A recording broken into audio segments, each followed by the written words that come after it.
آ گئی ہے تو میں ایک بات کی وضاحت بہت ضروری سمجھتا ہوں. میں نے اس کا 1 سال سے نام نہیں لیا ممبر پہ, چھوڑ دیا تھا اپنے حال پہ, جاؤ جو مرضی کرنا ہے. لیکن محترم کو سکون نہیں مل رہا, ہر تھوڑے دن بعد نا میری تصویر لگا کے کوئی نہ کوئی کلپ چلا رہا ہوتا ہے اور غلط فہمیاں پھیلا رہا ہے. ابھی یہ کلپ بہت وائرل ہوا ہے, پتہ نہیں اس کا نام کیا ہے, تقلید. ابھی انجینئر کا ایک کلپ وائرل ہوا ہے تقلید پر, پتہ نہیں کو جس طرح کا نیا کلپ آیا, میری تصویر لگائی ہوئی ہے اس میں, اور میرے مناظرے سے یہ لفظ کٹ کیا ہے کہ بھاڑ میں جائے مفسرین. یہ لفظ 2-3 دفعہ ریپیٹ کر کے چلایا ہے. وہ مناظرہ نہیں تھا, وہ کیا تھا وہ میں ابھی بتاتا ہوں. اس سے لوگوں میں بہت غلط, میرا بھی بہت غلط امیج گیا, اور انجینئر کو پروپیگنڈے کرنے کا بہت زیادہ موقع بھی ملا. میں اس کی وضاحت ضروری سمجھتا ہوں. یہ جو میں نے لفظ استعمال کیا نا, بھاڑ میں جائے مفسرین, کسی کا اتنا سا لفظ کاٹ کے چلا دینا یہ بہت بڑی علمی خیانت ہے. اس سے تو لوگ سمجھ رہے ہیں کہ میں مفسرین کی ذات برائے ذات میرا مقصد ہے, ان کی ذات کی توہین کرنا. آپ سیاق و سباق دیکھیں, ہوا یہ ہے, یہ میں بار بار وضاحتیں کر چکا ہوں, لیکن میں خاص طور پر یہ بات انجینئر صاحب تک پہنچانے کے لیے کر رہا ہوں کہ اگر ان میں تھوڑے سا شعور اور عقل ہوگا نا, اور ان کے فالوورز میں, تو یہ سمجھ جائیں گے کہ اس آدمی کا مقصد سوائے فتنہ پھیلانے کے اور کچھ بھی نہیں. بار بار نا بڑے مزے سے نہیں, جیسے کوئی چیز مل جاتی کسی کو پروپیگنڈا کرنے کے لیے, واہ بھائی واہ مفتی طارق مسعود نے بول دیا بھاڑ میں جائے مفسرین, اب تو دوبارہ ڈبل چلائے اس کو. کیا آپ غور سے سنیں کیا کہہ رہے ہیں. جس کانٹیکسٹ میں بات ہوئی ہے, جو بات چل رہی ہے, اس کو آپ سامنے رکھیں.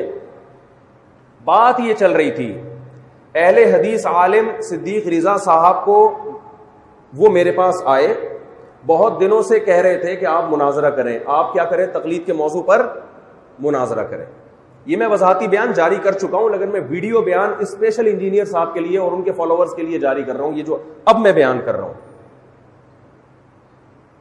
اہل حدیث عالم ہے حافظ صدیق رضا صاحب, میں ان کو جانتا بھی نہیں تھا, میں نے نام بھی نہیں سنا تھا, بہت عرصے سے پیچھے پڑے ہوئے تھے کسی کے ذریعے کہ مفتی طارق مسعود سے کہو کہ میرے سامنے بیٹھیں اور تقلید کے موضوع پر مناظرہ کریں.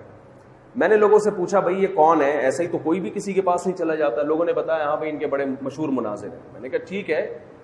تو میں نے ان سے پہلے کہا میں مناظرہ نہیں کروں گا, آرام سے بیٹھ کے ہم بات کرتے ہیں, کوئی بھی غلط فہمی ہو آپس میں تو ہم دور کر لیتے ہیں. ہو سکتا ہے ہمارا اور آپ کا دعویٰ سیم ہو, خام ایک چھوٹے موٹے اختلاف کی بیس پہ, تو ہم بیٹھ کے بات کر لیتے ہیں, اور یہ مجھے آپ کی بات صحیح لگی تو میں آپ کی بات مان لوں گا. اس میں یہ مناظرے کا لیبل نہ لگایا جائے اس میں. تو اور میں نے کہا اس کے لیے ضروری ہے کہ پہلے آپ مجھے اپنا دعویٰ لکھ کے دیں کہ آپ کا دعویٰ ہے کیا. تو انہوں نے اپنا دعویٰ جو لکھ کے دیا, وہ دعویٰ یہ تھا کہ قرآن و حدیث کے خلاف کسی کی تقلید بھی جائز نہیں ہے. تو میں نے کہا یار یہ تو سیم دعویٰ ہو گیا, یہ تو ہم بھی یہی کہتے ہیں قرآن و حدیث کے خلاف کسی کی تقلید جائز نہیں ہے, تو بحث کس بات پہ ہوگی پھر. یہ تو میں پہلے ہی مان رہا ہوں کہ قرآن و حدیث کے خلاف کسی کی بھی تقلید جائز نہیں ہے, تو اب تو وہ تو سیم بات ہو گئی نا, تو اب بحث کس بات پہ کریں. تو واٹس ایپ پہ یہ ہماری کنورسیشن چل رہی تھی. تو میں نے پھر ان کو پیغام بھجوایا کہ دیکھیں ایسا کر لیتے ہیں, جو ہماری بحث ہوگی یا مناظرہ ہوگا وہ بعد میں ہوگا. میرا سفر ہے, مجھے 10 دن کے لیے علماء کے ساتھ لمبے سفر پہ جانا تھا. میں نے کہا میرا سفر بھی ہے قریب میں, تو ظاہر ہے جب انسان مناظرہ کرتا ہے پراپر طریقے سے, جس کو عرف میں مناظرہ کہا جاتا ہے, تو کتابیں لے کے بیٹھتا ہے اور حوالے پورے ریٹن لکھ کر آتا ہے, کیونکہ مناظرے میں تو ہوائی بات نہیں چلتی نا. تو پراپر طریقے سے مناظرہ, جو بھی بحث کہہ لیں, ڈسکشن کہہ لیں, وہ بعد میں ہوگی. آپ ایک دفعہ میرے پاس آ کے بیٹھ جائیں جو آپ چاہتے ہیں, تو اس میں صرف مجھے یہ بتا دیں کہ آپ کی نظر میں تقلید کا تصور کیا ہے, آپ کی نظر میں, مفسرین کی نظر میں نہیں. مفسرین نے کتابوں میں کیا لکھا, فلاں کتاب, وہ تو بات کی بات ہے نا. آپ کا تقلید کے بارے میں کانسیپٹ کیا ہے, ڈیفینیشن کیا ہے, یہ, اور حلال ہے حرام ہے, جائز ہے ناجائز ہے, یہ آپ ایک دفعہ بیٹھ کے, ہم بھائی بندی میں, لڑائی کا موڈ نہیں ہوگا ہمارا, بھائی بندی میں بیٹھ کے ہم ڈسکشن کریں گے, اس کو ریٹن فارم میں لے کر آ جائیں گے, تاکہ ہمیں پتہ چلے کہ بات اگلی جب ہماری بحث ہوگی تو وہ شروع کہاں سے ہوگی. یہ طے ہوا. یہ واٹس ایپ پہ آڈیو بھی موجود ہے اور اس پہ گواہ بھی موجود ہے, یہ طے ہوا تھا. وہ آئے اور میں نے کہا آپ اپنے ساتھ بے شک جتنے چاہیں افراد لے آئیں.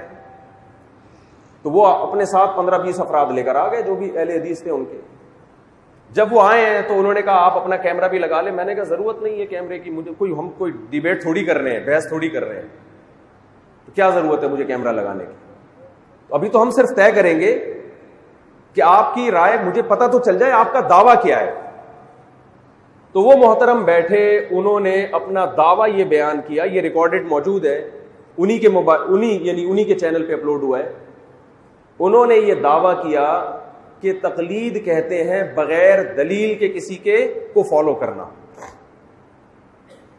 میں نے کہا اچھا, آپ نے کہا کہ تقلید کہتے ہیں بغیر دلیل کسی کو فالو کرنا, تو میں نے کہا یہ حلال ہے حرام ہے؟ انہوں نے کہا ٹوٹلی حرام ہے. تو میں نے ان سے کہا کہ ہمیں مصنف ابن ابی شیبہ میں صحابہ کے بہت سے فتاوی ایسے ملتے ہیں کہ تابعی صحابی کے پاس آئے, مسئلہ پوچھا, نہ صحابی نے دلیل دی نہ تابعی نے دلیل پوچھی, محض اعتماد کی بنیاد پر انہوں نے ان کی رائے پر عمل کیا اور چلے گئے. تو آپ تو کہہ رہے ہو کہ بغیر دلیل کے جب بھی کسی سے کوئی بات پوچھی جائے تو وہ حرام ہے, تو یہ کیا ہوا پھر؟ تو میرا مقصد ان کو نیچا دکھانا نہیں تھا, ان کو شکست دے کے پٹخنا نہیں تھا.